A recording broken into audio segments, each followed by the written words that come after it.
Have you ever seen a dress made from bandanas? Click subscribe now and watch this upcycled glow up. Let's turn these secondhand bandanas into a two-piece dress set.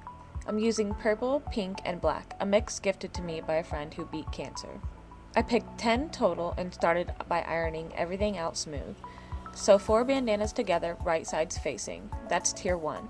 Then another 4 for tier 2. Same process. Cut some elastic to your waist size. Iron the top edge to help sew easier. Stretch the elastic as you sew, so it'll move with you. Here's the mini skirt so far. Now attach tier 2 to the mini skirt for that maxi moment.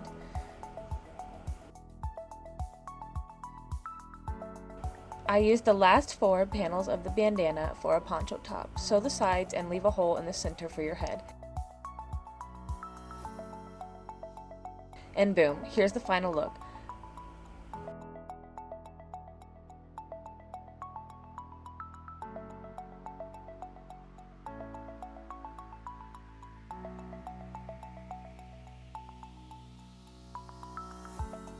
Subscribe for more upcycled fashion.